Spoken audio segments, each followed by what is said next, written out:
Thank you for inviting me to give this speech.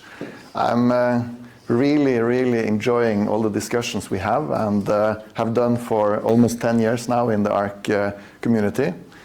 It has been really changing a lot of my thinking regarding education. So I'm very happy to give this speech too.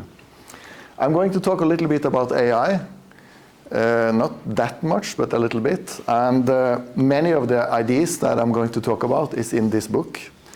We are writing this book and another book, and this book is mainly about the leadership part of using AI, and the other book is about teaching and learning in class part of using AI. A little bit of the background that I have. This is not the picture of me or a friend of mine because it's generated by AI, but it could have been. And for GDPR reasons, I'm not able to show you the picture of the person that I'm going to talk about. We will call him John in this setting. He is an indigenous person that lived in the community I grew up, and I was actually a minority in that place because the main group of people were from the Sami and the Kven populations. And John, he managed to come through primary education, but in secondary school he totally collapsed. Even though I had teachers that, because of my dyslexic and my ADHD and a little bit of introverted, really helped me. And they did a great job. They couldn't help him. So I guess my quest has been for the last 25 years a search for tools that can help teachers to include all the students. And it might be a little bit strange to say that technology can be one of the solutions, but I really think so. We have been working to use technology to collect data for many years. We made the first mandatory student survey for the ministry in Norway in 25 years ago. And the whole purpose of that was to give other types of data, more than grades. So we asked about motivation, resilience, and so on. And now we have the possibility to use technology to give the teachers and the students data on their actual learning in real time. And this is a miracle I'm going to talk to you about. So John barely managed to finish secondary education. At one point he was over 1 year away, and it was just after a test. So obviously he was terrified of being in this school. Two of our friends killed themselves before they were 20. And yeah, it's not because of the teachers. They were really good, especially two of them. It's because of the system. And now we see that more and more young people are struggling. We talk about 20, 30, 40% of the younger generation not being included. We also see an education system that I feel is lost to standardization. Everybody needs to go through the same, being tested in the same ways. And at the same time, the attention span of our younger generation is going shorter and shorter and shorter, using algorithms that's so smart that it's almost impossible to escape. So technology can be a huge problem, especially AI. But it can also be a very important tool for teachers that want to use them in the right way. The first thing we need to be able to solve is that if you give AI to a student without smart methods, and if you give AI to a teacher without smart methods and tools, you can end up in a situation where the student is producing wonderful books or text or images, but we don't know what the student actually can. And even worse, we can give AI to the teacher to assess the same book or image or product. And then we actually have a situation where technology is bypassing the brain of both of these guys.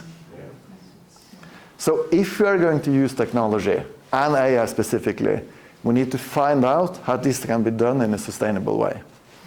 I'm fearing that we can actually end up in a situation where these algorithms take control also over the education system.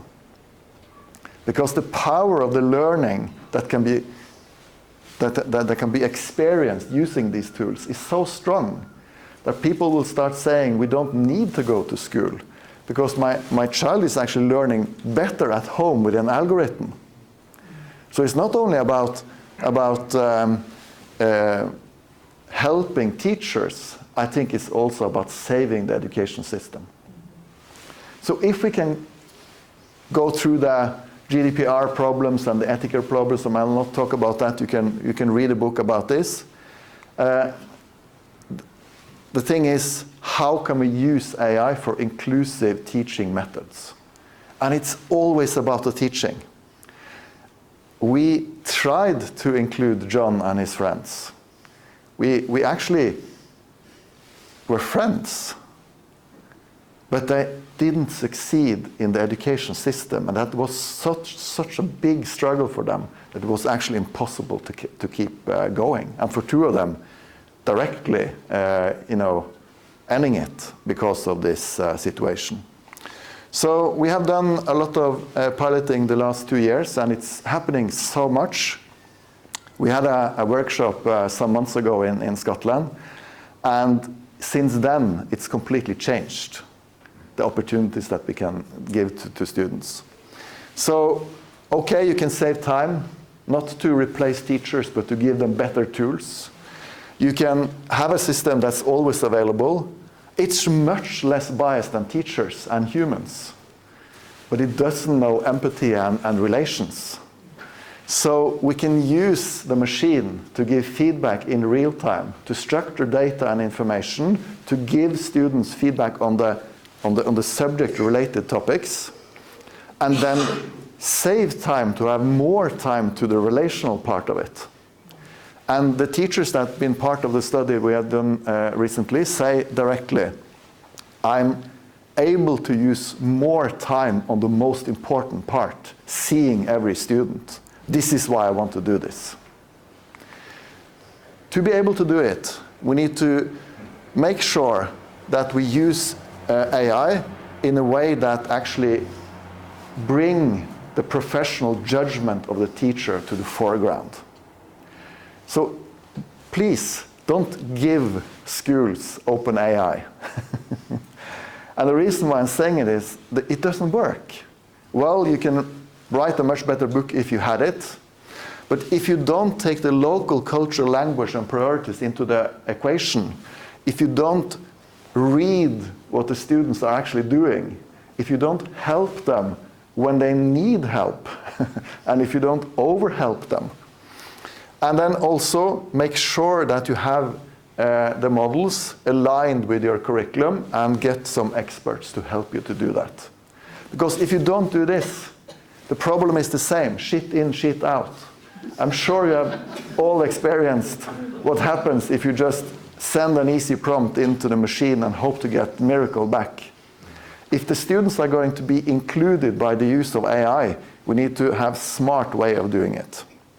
I'm sure that if we were able to assess John's competencies, appreciate what he had to bring, and if we had ways of assessing his knowledge and his background and giving him feedback on who he actually was, he would have felt included. Instead, we pushed him into a standardized machine that actually made it impossible for him to be a part of the community. So for me, AI is not a dangerous machine coming to destroy us. It is an opportunity to help the teachers and the students within the collective educational system to learn better. Thank you very much.